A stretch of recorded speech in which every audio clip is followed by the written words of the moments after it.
नमस्कार, स्वागत है आप सभी का हिस्ट्री 360 चैनल में। मैं रवि कुलरिया, लेक्चर राजस्थान से। आज के इस वीडियो में मैं रिव्यू करूंगा अरिहंत की ओर से आने वाले इस वस्तुनिष्ठ अध्यायवार प्रश्न बैंक का। भारतीय इतिहास के लिए प्रश्न बैंक है, यानी तीनों कालों, प्राचीन, मध्यकालीन और आधुनिक भारत के लिए। IAS, state PCS, NTA, UGC, net, set, JRF के लिए है। अब इसके अंदर ये भी लिख दिया गया है कि फर्स्ट ग्रेड जो अध्यापक स्कूल व्याख्याता भर्ती परीक्षा है राजस्थान में, उसके लिए भी समान रूप से उपयोगी है, क्योंकि अभी परीक्षा आई हुई है।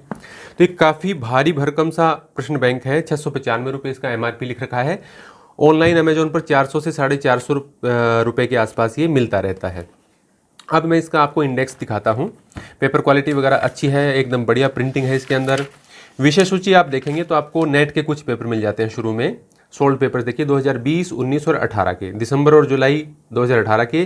फिर ये कुल मिला के 4 पेपर यहाँ पर दिए गए हैं। फिर उसके बाद में संघ एवं राज्य लोक सेवा आयोग द्वारा आयोजित नवीनतम परीक्षाओं के प्रश्न। तो देखिए उत्तर प्रदेश लोक सेवा आयोग के दिए गए हैं, झारखंड, राजस्थान, ये देखिए यहाँ पर ये दिए गए हैं।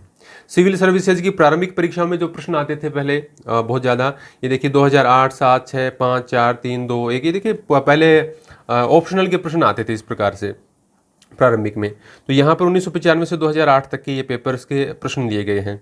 फिर उत्तर प्रदेश लोक सेवा आयोग के दिए गए हैं। फिर मध्य प्रदेश, राजस्थान, उत्तराखंड, झारखंड और छत्तीसगढ़ लोक सेवा आयोग के प्रश्न दिए गए हैं। लेकिन ये जो इसका हेडिंग है ना, वस्तुनिष्ठ अध्यायवार प्रश्न बैंक, तो ये अध्यायवार उस तरीके से नहीं है कि जैन धर्म के आपको सारे ही एक जगह मिल जाएंगे। इन्होंने क्या किया है कि जैसे पहले तो ये नेट के प्रश्न है, ये मैं आपको पता ही है नेट के प्रश्न है। फिर ये कुछ जेपीएससी, राजस्थान पीसीएस के प्रश्न मैंने आपको दिखाया ना, शुरू में ये दिए गए हैं। उसके बाद में टॉपिक वाइज जो ये शुरू करते हैं वो यहाँ से शुरू होते हैं। देखिए पेज नंबर 1 यहाँ निकाल लेता हूँ मैं। ये देखिए, जैसे ये उत्तर प्रदेश लोक सेवा आयोग की प्रारंभिक परीक्षा का भारतीय इतिहास का हल प्रश्न पत्र है, जो प्रश्न आए। तो यहाँ तो इन्होंने टॉपिक बना दिए, जैसे प्रागैतिहासिक संस्कृति का बना दिया, सिंधु सभ्यता का बना दिया, इससे 2 प्रश्न आए। वैदिक एक आया, वैदिक संस्कृति का बना दिया। तो इस प्रकार से तो इन्होंने टॉपिक बना दिया। प्रश्न भी ये परीक्षाओं में आए हुए हैं, अच्छे क्वालिटी के प्रश्न हैं। व्याख्याएं भी इनकी ठीक दी गई हैं। और व्याख्याओं में इन्होंने ये भी अच्छा काम किया है कि इन्होंने व्याख्या कहाँ से लिखी है उस किताब का नाम भी लिखा है। जैसे ये एनसीईआरटी से लिखी है, ये केसी श्रीवास्तव से लिखी है, ये व्याख्या इन्होंने झा और शिरमाली से लिखी है। तो ये काफ़ी प्रमाणिक सा लगता है यहाँ पर। यहाँ देखिए आप मौर्य काल, मौर्योत्तर, संगम काल, गुप्तम, गुप्तोत्तर काल, तो इस प्रकार से। तो लेकिन ये देखिए वो जो एक पेपर है उस वर्ष का, उसी के अंदर टॉपिक बना रखे हैं। जैसे मध्यकालीन भारत में दिल्ली सल्तनत हो गया, मुगल साम्राज्य हो गया, इसके बना दिए। फिर इसी पेपर में आधुनिक भारत के बना दिए। फिर देखिए 2010 का मध्य प्रदेश लोक सेवा आयोग की प्रारंभिक परीक्षा का। अब यहाँ फिर सैंधव सभ्यता, वैदिक धार्मिक आंदोलन, यानी इन्होंने पूरा अलग टॉपिक नहीं बनाया है। कहीं आप ये सोचते हो कि सिंधु सभ्यता के आपको 200-500 प्रश्न एक जगह मिलेंगे, फिर आर्य वैदिक सभ्यता के एक जगह मिलेंगे, पाषाण काल के एक जगह मिलेंगे, मौर्यों के, ऐसा नहीं है। पेपर वाइज इन्होंने इसका क्लासिफिकेशन किया है। जो भी पेपर हुआ है, जैसे ये यूपी पीसीएस का 2009 का प्री का पेपर है, तो यहाँ आधुनिक भारत का अलग फोल्डर बना के और ब्रिटिश विस्तार और प्रशासन यहाँ दे दिया, आर्थिक प्रभाव, स्वतंत्रता संघर्ष यहाँ दे दिया। यानी कंप्लीटली आप जैसा चाहते हैं। जैसे कई विद्यार्थी पूछते हैं कि क्या टॉपिक वाइज है, तो इसमें टॉपिक वाइज वस्तुनिष्ठ अध्यायवार। तो अध्यायवार ऐसा न समझे, जैसा कि मैंने आपको बताया कि पूरे एक अध्याय की एक जगह है। इन्होंने परीक्षाओं के वाइज इसमें अध्याय बनाए हैं, यानी एक पेपर हुआ है उसके अंदर चैप्टर बना दिए इन्होंने। तो इसलिए यदि आप ये चाहते हैं कि मैं इसके साथ साथ प्रश्न भी दिखाते रहता हूँ, प्रश्नों का स्तर नो डाउट अच्छा है, लेकिन ये भी आपको पता होना चाहिए कि प्रश्न बैंक के अंदर नई परीक्षाओं के प्रश्न शामिल नहीं है।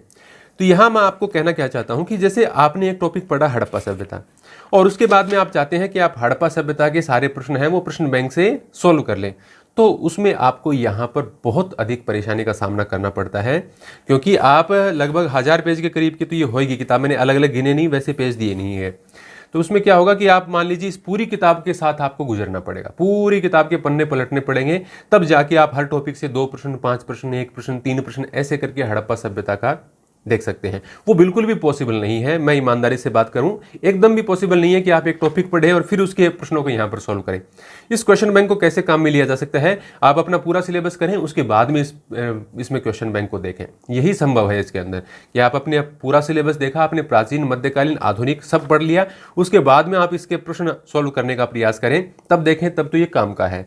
यदि आप ये चाहते हैं कि आप एक टॉपिक पढ़ें और फिर उसमें हम देखें कि हमारी तैयारी कैसी हुई है, तो उसके लिए प्रश्न बैंक नहीं बना है। और जैसे आप यहाँ मौर्य काल की 4 प्रश्न, यहाँ तो ये आप 1000 पेज में मौर्य काल के प्रश्न नहीं छाड़ सकते। तो यदि आप पूर्णतया टॉपिक वाइज प्रश्न बैंक लेना चाहते हैं तो आपको किसी दूसरे प्रश्न बैंक की ओर जाना पड़ेगा। लेकिन आप पूरे सिलेबस को कवर करने के बाद इस प्रकार का प्रश्न आप चाहते हैं कि भैया आपको हर टॉपिक से 2-5 प्रश्न कहीं पर मिलते जाएं, तो आप इस प्रश्न बैंक के साथ जा सकते हैं। तो ये जो वस्तुनिष्ठ अध्यायवार है ये पूर्णतः सत्य नहीं है।